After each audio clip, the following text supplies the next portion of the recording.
Hoje eu quero falar para que você nasceu. Pergunta para quem está do seu lado. Você sabe por que você nasceu?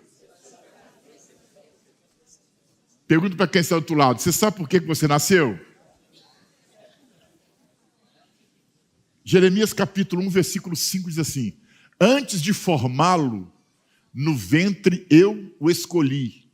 Antes de você nascer, eu o separei e o designei profeta às nações. Vamos ver todo mundo junto no 3? Atenção, 1, 2, 3. Antes de formá-lo no ventre, eu o escolhi.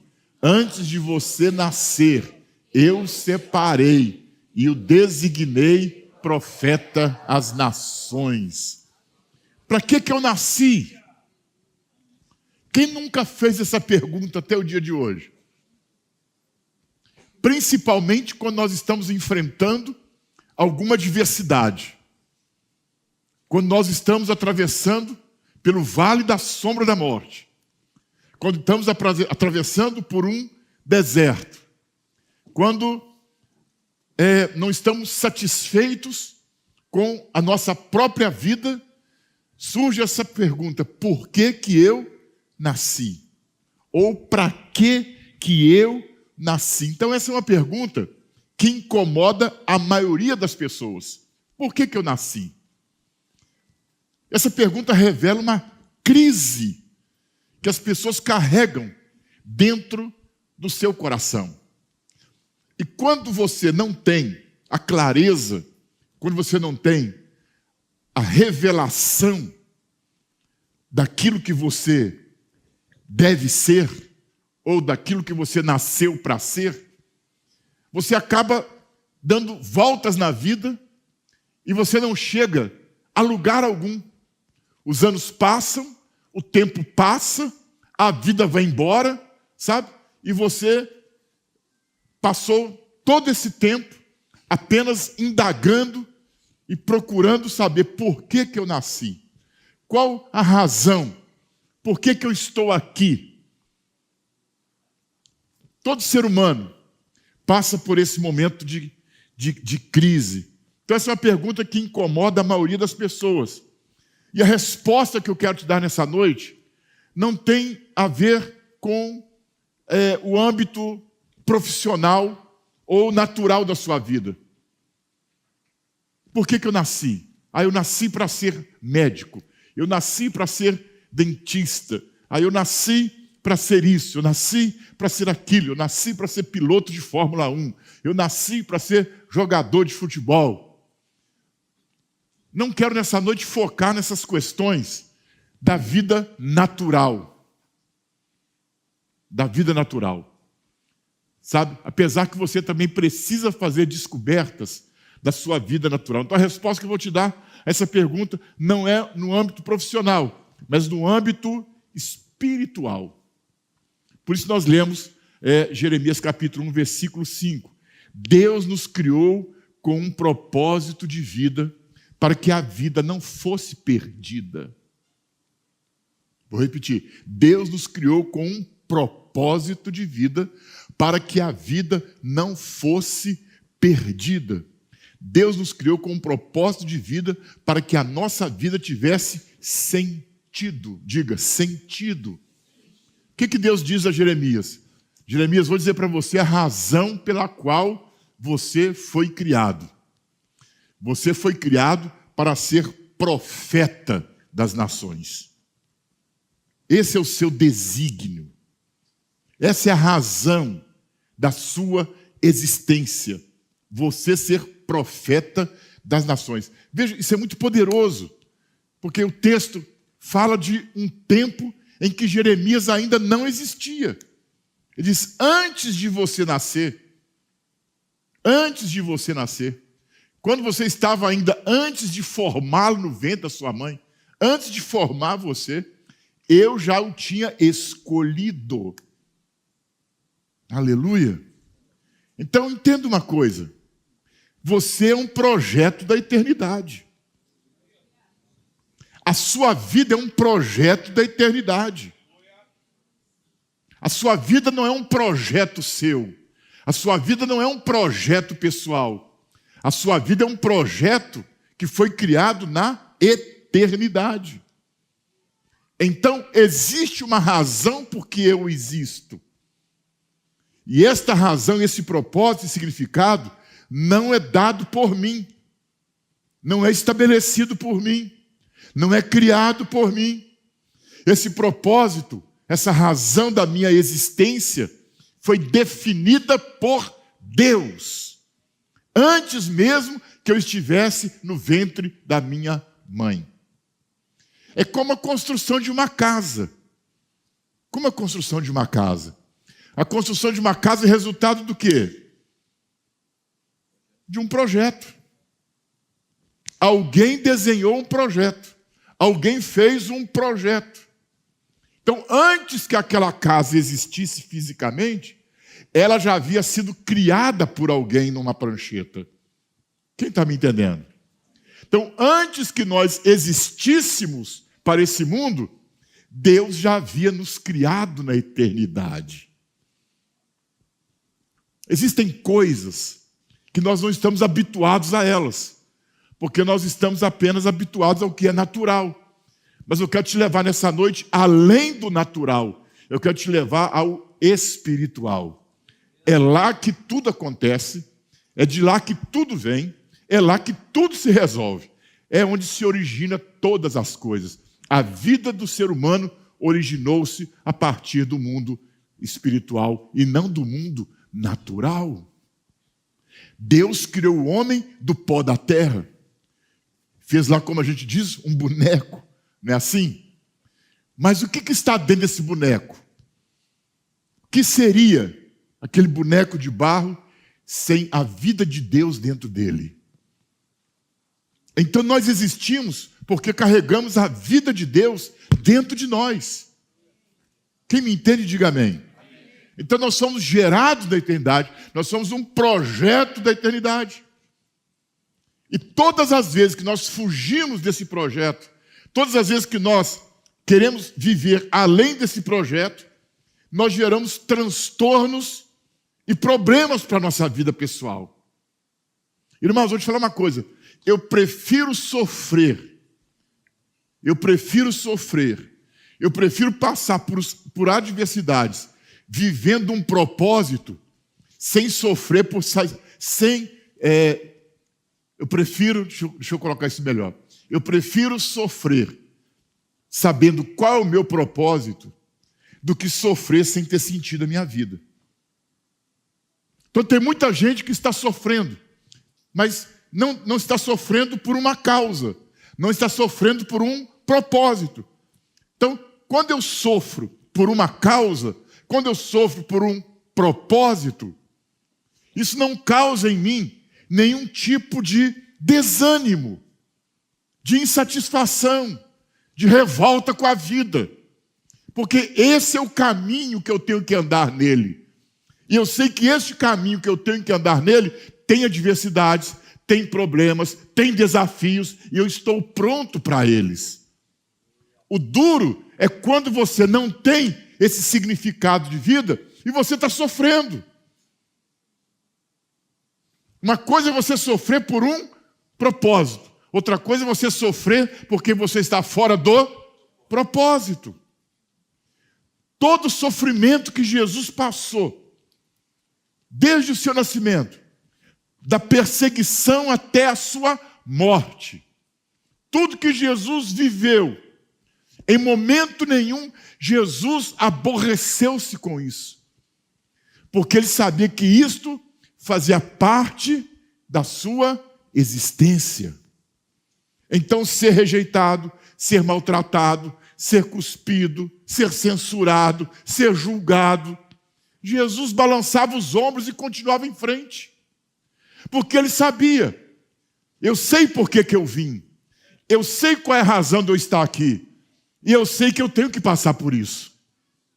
Então, quando você sofre, sabendo qual é o sentido da sua vida, sabe, isso te encoraja, isso te anima, isso até renova as suas forças. Agora, quando você tem dúvida de quem você é, do que você está aqui, aí, irmão,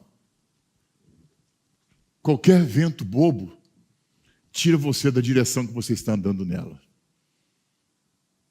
Quem está me entendendo, diga amém. Então, quando você não tem a clareza do sentido da sua vida, você vive de tentativas. Você tenta uma coisa aqui, não dá certo. Tenta outra lá, não dá certo. Tenta outra ali, também não dá certo. Tenta outra aqui, também não dá certo. Eu não me lembro se eu já compartilhei com vocês aqui. Eu quando fiz faculdade, eu tinha um colega de classe, chamava Roberval. Ele tinha uns 10 a 12 anos mais velho do que eu. E ele já estava na 3ª ou 4ª faculdade. 2 anos numa, 3 anos na outra, 1 ano na outra. Já pensou? O tempo está passando. E ele ainda não sabe se ele é médico, se ele é engenheiro, se ele é advogado. Eu fiquei muito feliz quando os meus netos estiveram aqui. E eu perguntei para o Emanuel. Falei, Emanuel, eu não perguntei o que vai ser quando crescer, né? Porque grande já está. Falei, Emanuel, me diga uma coisa. Qual é o sentido da sua vida? Qual é o seu projeto? Qual é o seu propósito? Ele diz, ano que vem eu termino a escola, tem o nome da escola, eu vou fazer uma faculdade, eu vou mexer com como é que fala, gente? Com coisa de internet. TI. É o que eu vou fazer. Eu já estou resolvido. É o que eu sei fazer, é o que eu gosto de fazer, é o que eu sou apaixonado por fazer. Eu quero ser um homem entendido nessa área. Técnico de TI, eu quero ser essa pessoa. Parabéns. É isso. Você já descobriu. Você tem paz com isso? Tenho. Você tem alegria com isso? Tenho. Você se sacrifica por isso? Sacrifico. Então vai em frente, filho. É isso. É isso. Então nós precisamos, dentro do reino de Deus, é para onde nós vamos caminhar aqui nessa noite, nós precisamos, dentro do reino de Deus, também não ficar no mundo da lua dentro da igreja.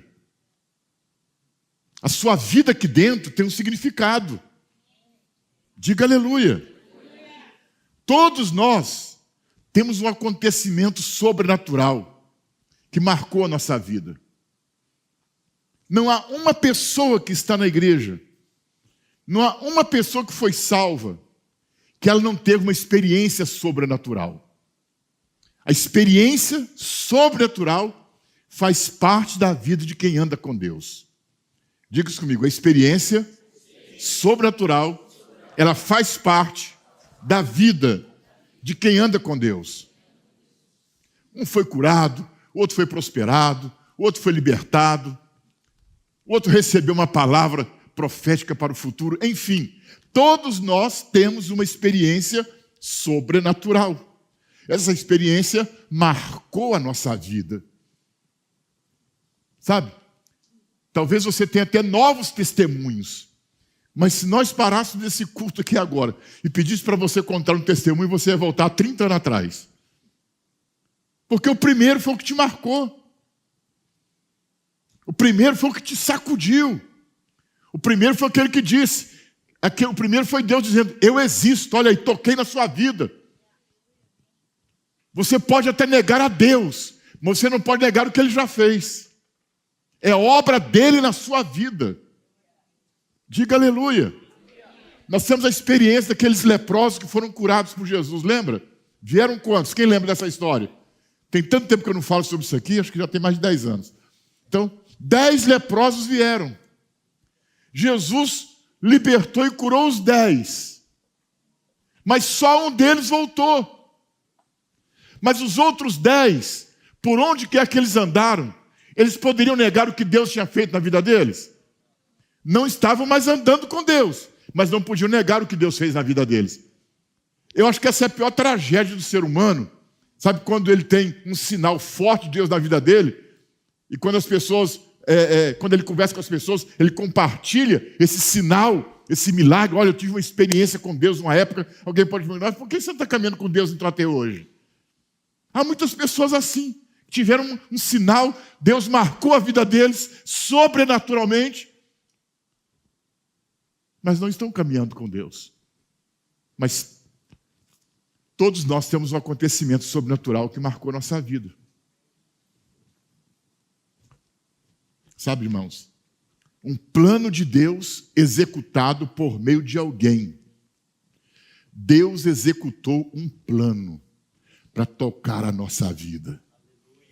Deus criou um plano. Fala, primeiro, Deus criou um plano. Depois, Ele executou esse plano. Primeiro, Deus criou um plano. Depois, Deus executou esse plano. De que forma? Por meio de alguém. Diga, por meio de alguém. Desceu um anjo do céu para tocar em você? Desceu uma labareda de fogo do céu para tocar em você e te curar? Não. Criou um redemoinho? Não. Veio um vento forte? Também não. Nós não vimos nada disso. Porque o plano que Deus criou, Ele executou ele na nossa vida através de alguém. Através de alguém. Diga, através de alguém. Diga, através de alguém. Você está aqui nessa noite porque Deus tocou na sua vida através de alguém. Através de alguém. Você deveria até dar um presente para essa pessoa esse ano. Não, verdade. Quem Deus usou para executar um plano que trouxe uma experiência sobrenatural para você? Quem Deus usou? Quem fez parte desse plano? Que liberou uma palavra profética sobre você? Que liberou uma oração sobre você?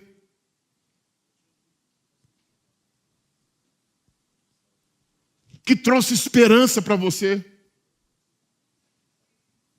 Quem foi essa pessoa? Existe essa pessoa? Ou não existe? Existe. Existe sim. Sabe por quê? Deus não age por meio dele mesmo. Deus age por meio de alguém. Deus só agiu por meio dele mesmo na criação do mundo. Haja luz e houve luz. Era Deus fazendo por ele mesmo. Mas depois da criação, e depois de estabelecer o homem na terra, não foi Deus que deu nome aos animais e disse, Adão, aquele monstrão ali, com aquela tromba, vai chamar elefante. Gravou? Não. Deus agora agiu através do homem. Coloque nome em todos os animais. Dali para cá, Deus não agiu mais por ele mesmo. Deus agiu através de alguém. Quando nós oramos, nós esperamos uma resposta de quem? De quem? Esperamos uma resposta de Deus. Mas 99% das vezes que nós oramos, esta resposta de Deus não vem por ele mesmo. É aí que a gente acaba perdendo o milagre. Essa resposta de Deus vem através de alguém que ele levanta para executar um plano na nossa vida e estabelecer na nossa vida aquilo que nós oramos. Então, normalmente, a nossa oração, o nosso jejum, o nosso clamor, a resposta vai passar por alguém para chegar até nós. Você está pensando algo que vem direto do céu na tua cabeça. E às vezes você não está percebendo que Deus está movendo com pessoas ao seu redor para tocar em sua vida, para gerar uma conexão, para abrir uma porta. Ele está respondendo a oração, mas não está respondendo por ele mesmo. Ele está respondendo através de alguém. Você vai entender melhor isso daqui a pouco. Nunca nos esquecemos, então, daquele dia que fomos tocados pelo céu. Como acontece o milagre? Toda experiência milagrosa nasce de uma necessidade que nós temos. Diga isso comigo. Toda experiência milagrosa nasce de uma necessidade que eu tenho. Qual necessidade? Aquela que eu não consigo lidar com ela. Se eu tenho um problema de saúde e eu não consigo lidar com esse problema de saúde, se eu tenho um problema financeiro, não consigo lidar com esse problema financeiro, se eu tenho um problema familiar, não consigo lidar com esse problema familiar, do que eu preciso? Do que eu preciso? Eu preciso de um milagre. Então, se eu tenho uma necessidade e eu não consigo lidar com ela, eu preciso de um milagre. Diga comigo, se eu tenho uma necessidade, eu não consigo lidar com ela, eu preciso de um milagre.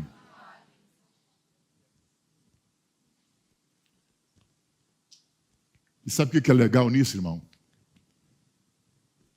Quando eu tenho essa necessidade e eu preciso de um milagre, Deus vai elaborar um plano. Deus vai criar um plano. Deus é um Deus de planos. Diga isso, Deus é um Deus de planos. Deus vai criar um plano para nos abençoar. Diga, quando eu necessito de um milagre, Deus vai criar um plano para me abençoar. O céu vai começar a se mover na nossa direção. Como que o céu age? Como que o céu age? Primeiro ele cria um plano. Diga, primeiro ele cria um plano. Então, quando há uma necessidade, o céu cria um plano. Depois de criado esse plano, o que o céu faz? Chama um dos seus ungidos. É isso que eu quero que você entenda nessa noite. A manifestação do milagre não vem de Deus por Ele mesmo. Vem de Deus através de alguém. Então Deus elabora um projeto, Deus faz um plano. E Ele chama um dos seus ungidos. E Ele envia esse ungido para nos socorrer, para prover a necessidade de forma milagrosa. Então ouça isso. Enquanto você está sentado aqui nessa noite, se você tem uma necessidade em alguma área da sua vida, eu tenho uma palavra boa para você. O céu não está de braço cruzado. O céu está projetando ou já programou um plano para tocar na sua vida. O que ele está fazendo agora? Ele está escolhendo alguém, ele está levantando alguém para enviar essa pessoa até você, para que ela toque na sua vida com uma palavra, com uma oração, com um toque de mãos, com alguma coisa, mas o céu vai mover-se e já está se movendo a seu favor. Foi assim lá atrás. Foi assim na primeira experiência que você teve. E é assim que o céu continua agindo até o dia de hoje. Mas é uma pergunta, por que às vezes o milagre demora? Por que às vezes essa experiência demora? A gente fica aflito, não é verdade? Por que Deus não fez logo? Por que ainda estou como estou? Por que o milagre demora? Existem 3 razões por que o milagre demora. Anote isso. O milagre tarda quando aquele servo ungido que foi chamado para executar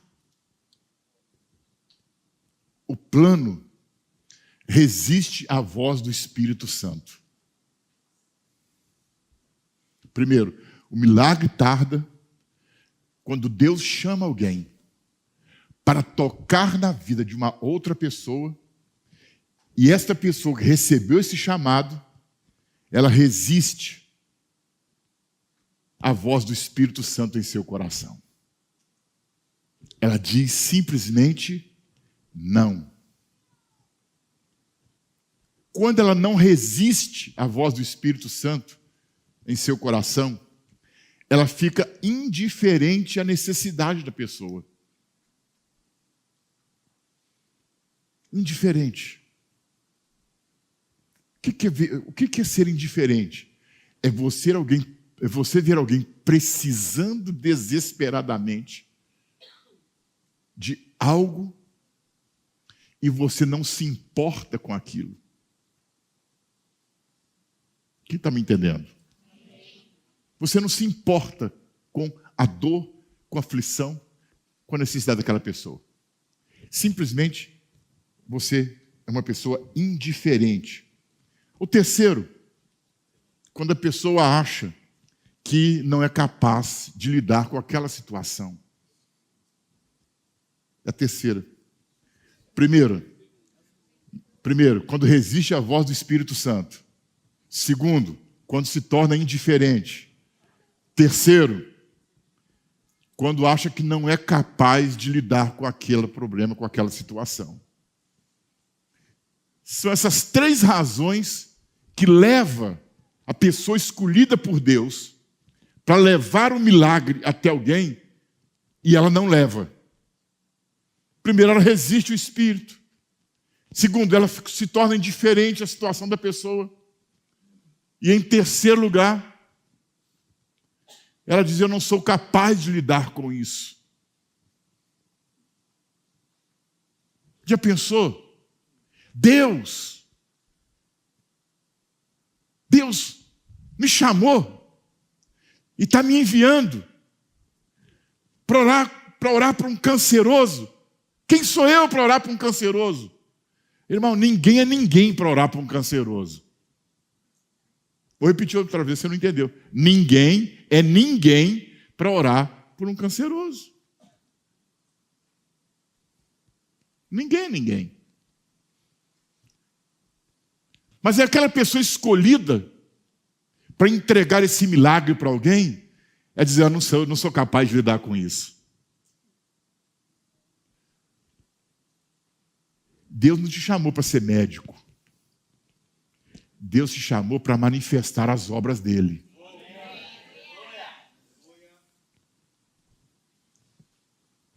É importante você ter esse entendimento. A Bíblia conta a história de um homem, de um judeu, que ele estava passando por uma estrada, ele foi assaltado, os ladrões tomaram tudo dele, espancaram ele. Eu queria entender um dia, eu queria conversar com um ladrão um dia, perguntar para eles por que eles roubam e não abatem na pessoa. Não tem graça isso. Ele veio para roubar ou veio para bater? Não é? Roube e vai embora. Não roube, não quer bater. Né? Entra dentro da casa de alguém, rouba e vira tudo para dentro do ar, só rouba, deixa as coisas no lugar. Não, vira fogão, revira tudo, né? Acho que esse país tem dinheiro dentro do forno, deve ser. Mas leva o que tem que levar, deixa a casa do sujeito arrumadinha, gente. Né? Eu não entendo, é o demônio mesmo, né? Veio para roubar, matar e destruir, só pode ser, porque não tem lógica. Rouba o que o cara tem, na bate e deixa quase morto. Não tem graça um assalto desse. É muito malignidade, né? Mas aí pegaram o cara, tomaram o que ele tinha, deram uma surra nele e deixaram ele no chão. O céu vê essa necessidade, alguém precisa de socorro. Quem está me entendendo, diga amém. O céu vê que alguém está precisando de socorro, alguém está gemendo, alguém está clamando, alguém está dizendo: me ajude, Deus, me ajude. Alguém está dizendo, alguém está clamando. Aí o que acontece? Deus envia um sacerdote. Deus envia um sacerdote. O sacerdote vem pelo caminho. Ele faz parte de um plano que Deus elaborou para que ele socorresse aquele coitado que estava quebrado no chão. E o que ele faz? Ele olha, vê o sujeito gemendo, morrendo, e o que ele faz? Ele passa por outro lado. Diga: indiferença.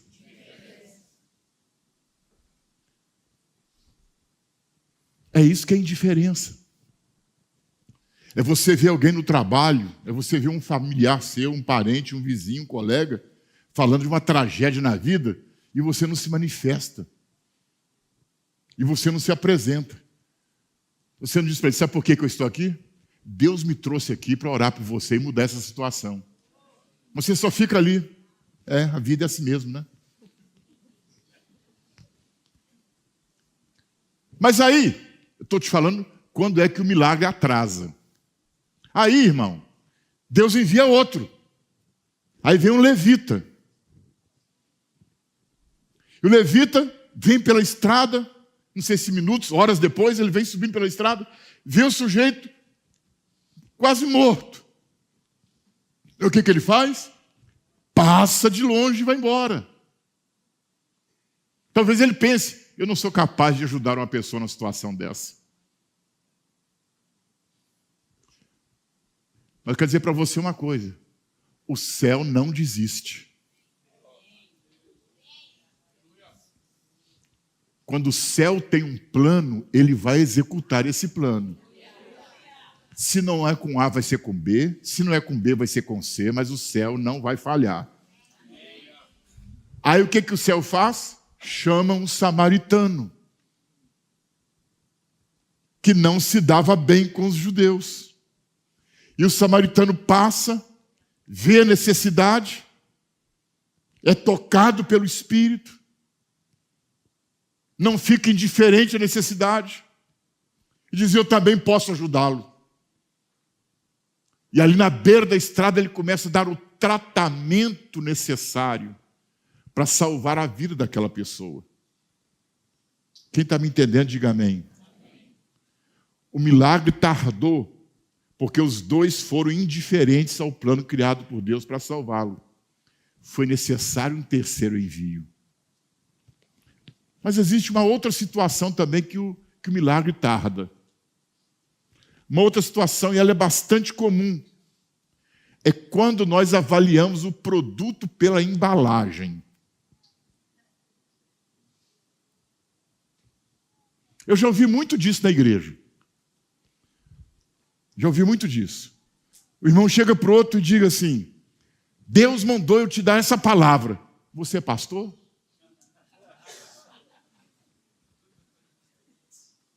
Eu já ouvi muito isso na igreja. Deus mandou orar por você. Quem é você? Já vi muito isso na igreja. Porque nós estamos preocupados com a embalagem.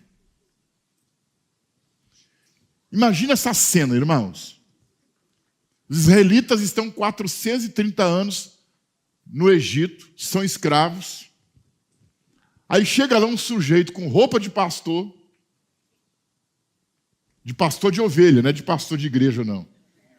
Roupa de pastor de ovelha, com um pedaço de pau na mão, e diz para aqueles líderes, Deus me enviou aqui para libertar vocês e levar vocês para a terra prometida. Seja honesto. Você olhando bem para aquele cara de 80 anos, com uma roupa surrada de pastor, com um pedaço de pau na mão, você ia acreditar nele? É isso mesmo. Eu esperava pelo menos um anjinho aqui, né? É um cara desse, todo esquisito, com 80 anos de idade, com roupa de pastor surrada do deserto, um pedaço de pau na mão, dizendo que vai nos tirar daqui. Conta essa para outro. Então, muitas vezes, Deus está executando o plano dele através de uma pessoa que nós rejeitamos ela. Aí você está dizendo, Deus não me ouve. Deus não me responde. E ele diz, eu estou cansado de responder, você não ouve. Você imagina se os israelitas tivessem virado as costas para Moisés? Era mais 100 anos de escravidão, meu irmão. Mais 200 anos de escravidão. Será que talvez não é por isso que nós permanecemos tanto tempo na nossa dor? Porque Deus envia alguém, mas nós rejeitamos por causa da embalagem.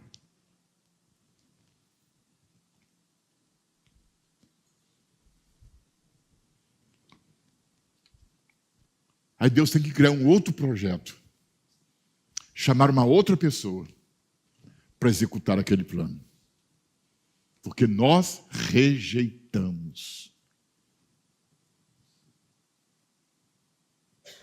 Quando Jesus foi a Nazaré, ele cresceu em Nazaré.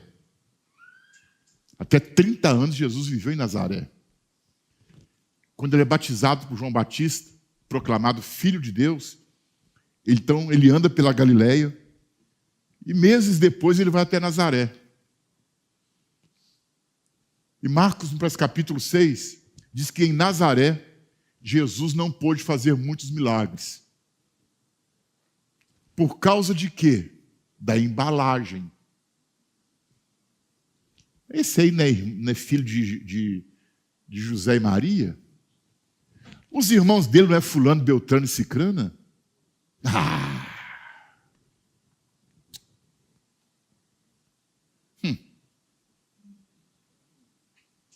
Um por um foi virando as costas, saindo da sinagoga e indo embora. Ele até fala bem. Mas é filho de José, Maria, fulano e Beltrano e Cicrano, são seus irmãos. A embalagem.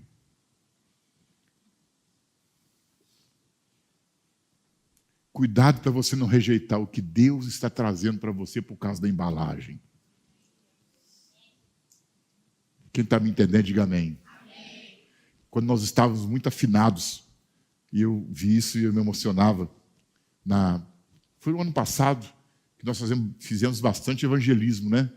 De rua. E eu via adolescentes aqui da igreja, 14 anos, 15 anos, nas calçadas, nas marquises aí de Santos, nos bares, colocando a mão sobre as pessoas, ministrando, orando sobre elas. E eu falei, puxa vida, essas pessoas não recusaram a embalagem. Deus estava cumprindo um plano, estava executando um plano através de um adolescente de 14 anos e alguém estava recebendo.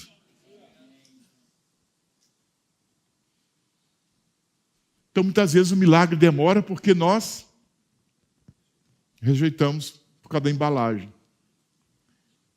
Olha, a Bíblia fala que Pedro trabalhou a noite toda, ele não apanhou nenhum peixe. Ele está lá desolado, limpando a rede, uma noite de trabalho sem resultado. Há um suspiro dentro do peito desse homem. Há um descontentamento dentro do peito desse homem. E quando o céu, aleluia, quando o céu mira essa necessidade, o céu cria um plano e envia o seu ungido. Quem Deus envia até Pedro? Jesus. O céu criou um plano e agora está executando o plano.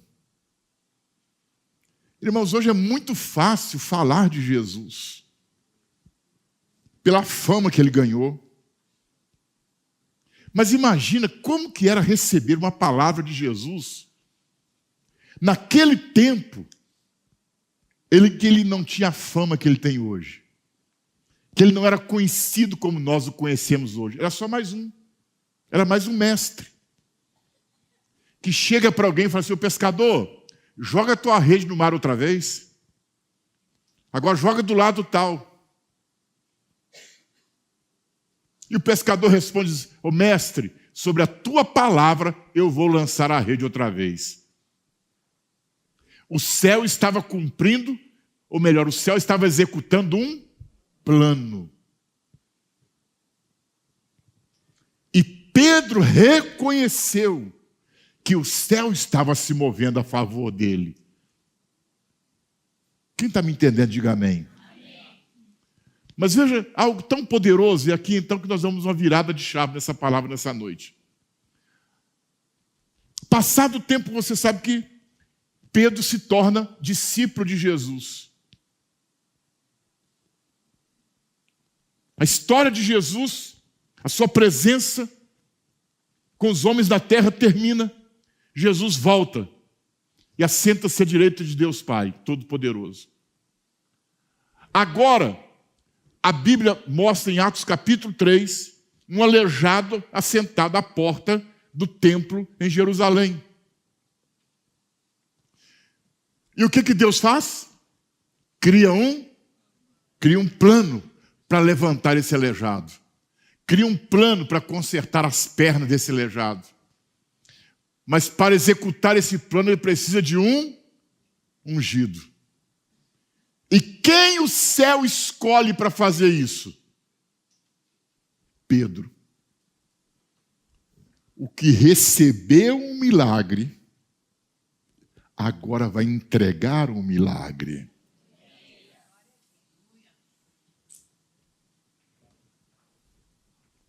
O que recebeu um milagre, agora vai ser usado para entregar um milagre. Diga isso comigo, recebeu um milagre, agora vai ser usado para entregar um milagre. Diga comigo assim, Deus faz milagres através de mim. Diga para quem está do seu lado aí, Deus faz milagres através de você. Diga para quem está do outro lado também, Deus faz milagres.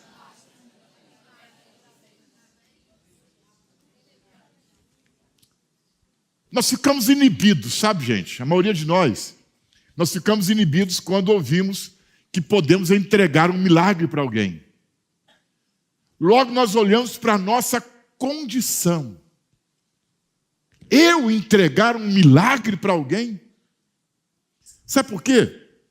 Porque quando nós falamos em milagre, nós lembramos de Moisés, por exemplo, abrindo o Mar Vermelho.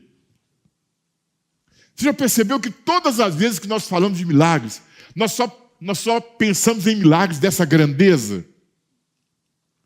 Milagre para nós é Moisés abrindo o Mar Vermelho. Milagres para nós é as muralhas de Jericó caindo. E nós achamos que isso é coisa grande demais para nós. Nós achamos que mexer com milagre não é coisa para nós. Porque é coisa muito grande.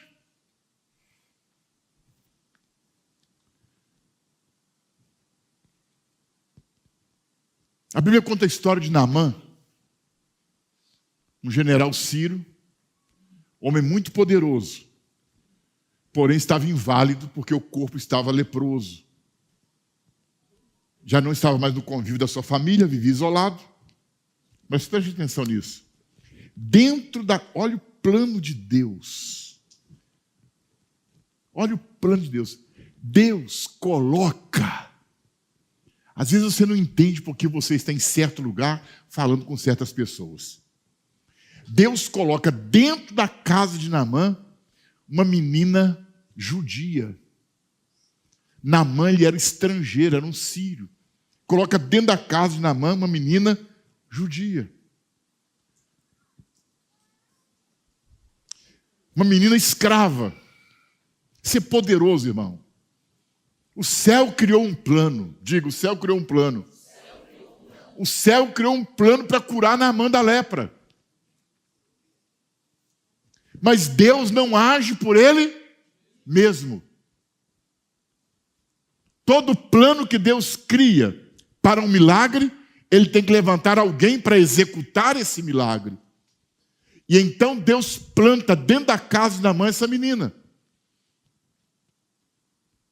E ela olha para sua senhora, para sua patroa e diz, olha, existem homens de Deus em Israel.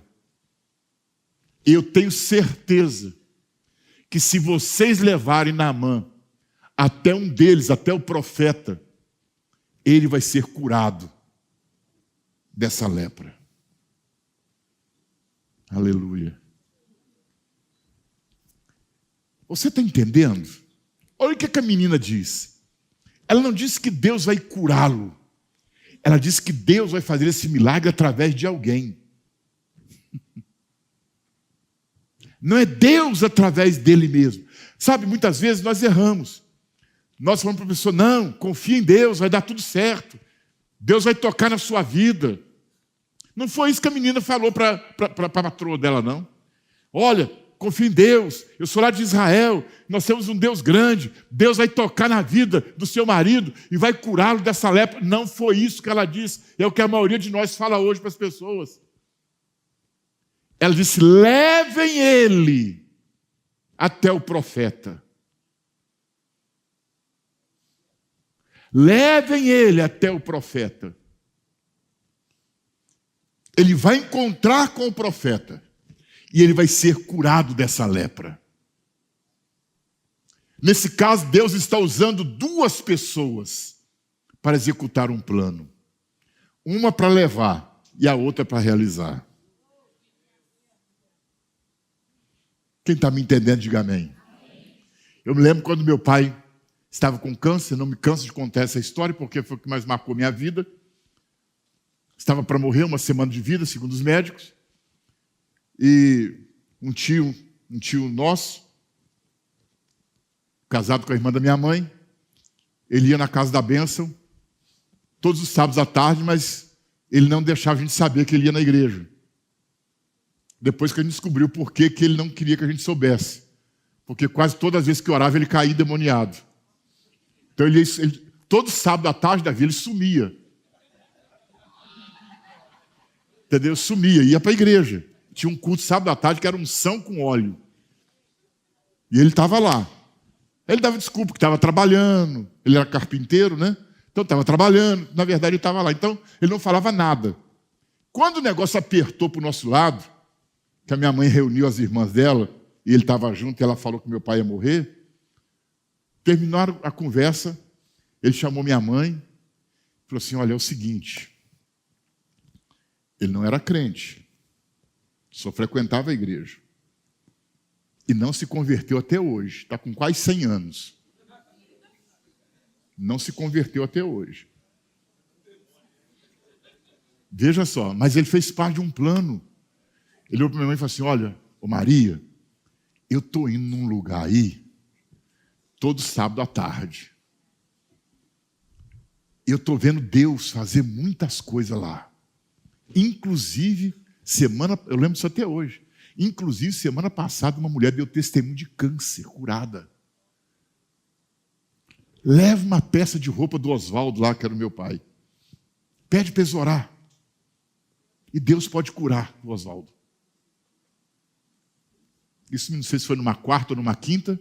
Eu sei que numa sexta-feira, num sábado à tarde, minha mãe estava lá com uma peça de roupa.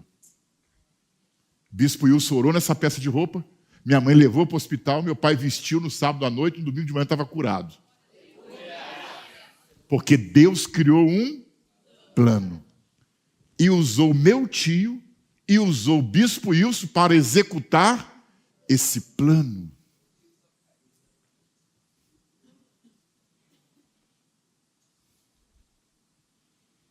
Exemplo. Quantas vezes o Espírito Santo já tocou em você para você levar alguém para a célula de oração?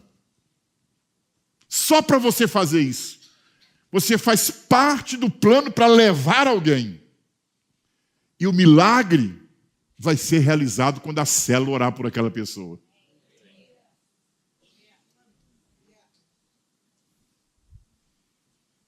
Não, mas é mais fácil você bater no ombro da pessoa. Confia em Deus, Deus vai fazer a obra na tua vida. Deus não vai fazer. Ele vai fazer através de alguém. Ele vai fazer através de você. Quem está comigo aqui, levante a mão. Amém, amém ou não amém? Amém? Então meu tio começou e o bispo Wilson terminou. A menina começou e o profeta Eliseu terminou. Quem está me entendendo aí? Amém. Cada salvo deve cooperar com o plano de Deus para a vida de alguém e entregar a ela um milagre. Cada salvo deve cooperar com o plano de Deus. Nós estamos aqui. Eu disse para você, você tem necessidade? Deus está elaborando um plano a seu favor. Vai levantar alguém para executar esse plano na sua vida. Mas, por outro lado, enquanto você está aqui, alguém em alguma parte dessa cidade está suplicando por socorro. E Deus está criando um plano para tocar essa pessoa. E sabe quem Deus pode estar escolhendo para tocar essa pessoa? Exatamente você.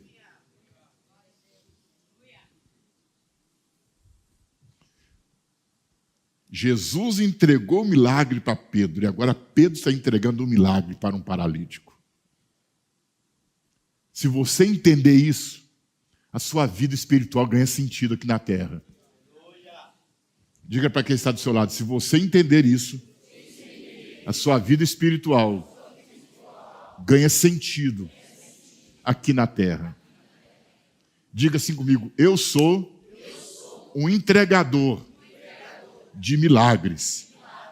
Vamos ler Lucas 10, versículo 1 a 8. Nós somos entregadores de milagres. Lucas 10, de 1 a 8.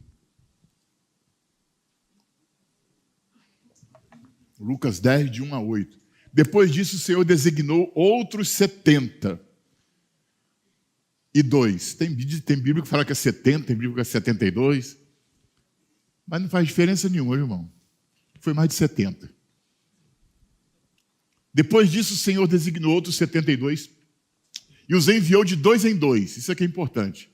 Diante deles, a todas as cidades e lugares para onde ele estava prestes a ir.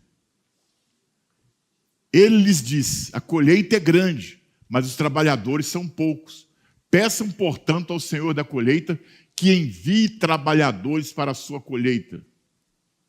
Vão, eu vos envio como cordeiros no meio de lobos. Não levem bolsa, nem saco de viagem, nem sandálias, e não saudem ninguém pelo caminho.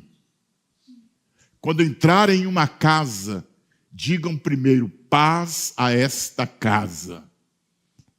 Se houver ali um homem de paz, a paz de vocês repousará sobre ele. Caso contrário, ela voltará para vocês. Fiquem naquela casa e comam e bebam o que derem a vocês, pois o trabalhador é digno do seu salário. Não fiquem mudando de casa em casa. Quando entrarem em uma cidade e forem bem recebidos, comam o que for posto diante de vocês. Curem os doentes que ali houver e digam-lhes, o reino de Deus está próximo de vocês. O que esse texto quer dizer, irmãos? Jesus deu autoridade espiritual a 70 discípulos para irem às famílias de Israel e entregar a elas um milagre.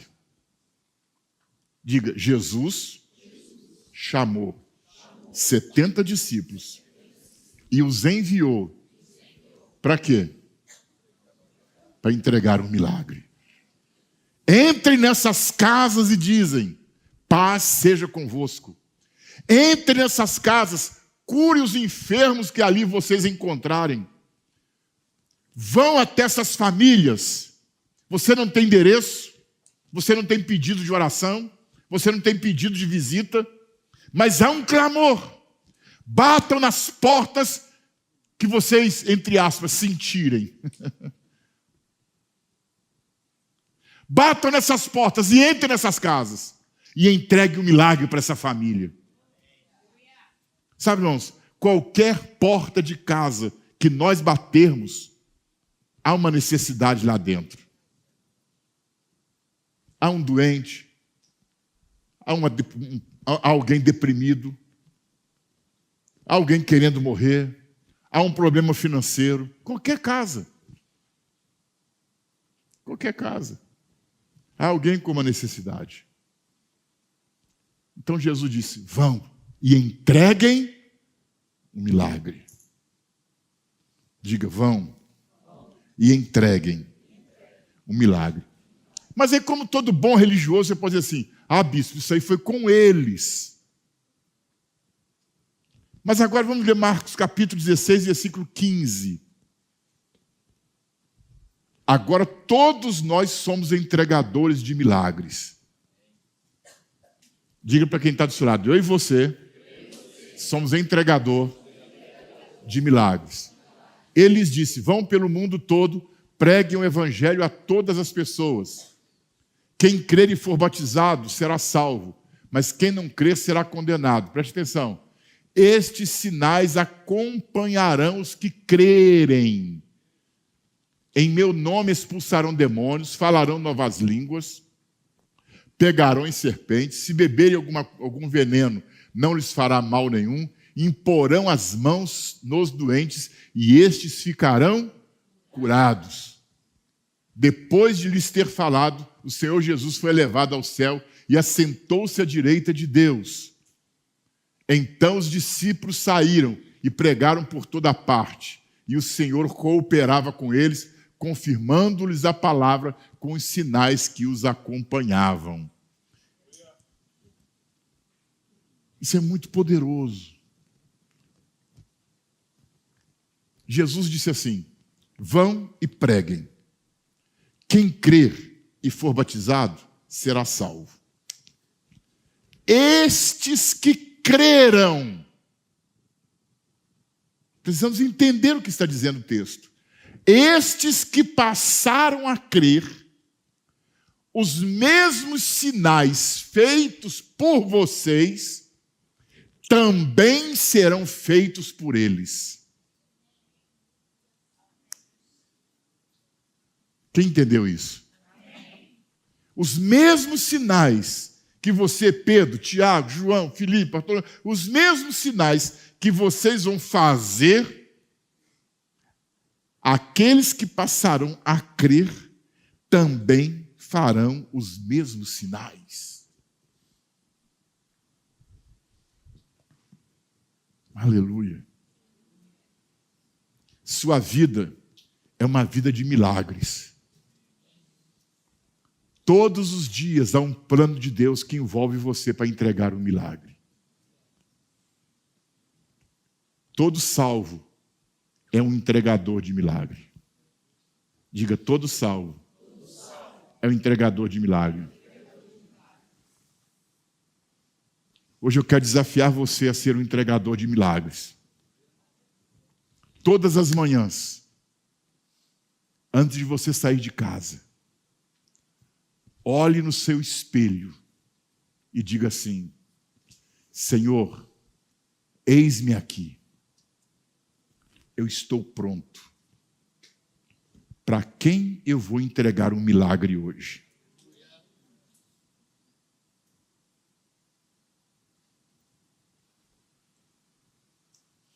Para quem eu vou entregar um milagre hoje? Você faz parte de um plano. Deus colocou você dentro desse plano para você executar uma obra sobrenatural. Há pessoas clamando. E você é um enviado. Sabe, irmãos, se nós, como homens e mulheres de Deus, carregássemos esse encargo do nosso coração, o reino de Deus teria uma expansão muito grande. E você se sentiria uma pessoa útil nessa vida. Você se sentiria uma pessoa com um propósito definido. Quando alguém te perguntasse qual a sua razão, por que você existe, você teria uma resposta. Qual seria? Para entregar um milagre. Diga, eu existo para entregar um milagre. Diga para quem está do seu lado, você existe para entregar um milagre. Vamos ficar de pé?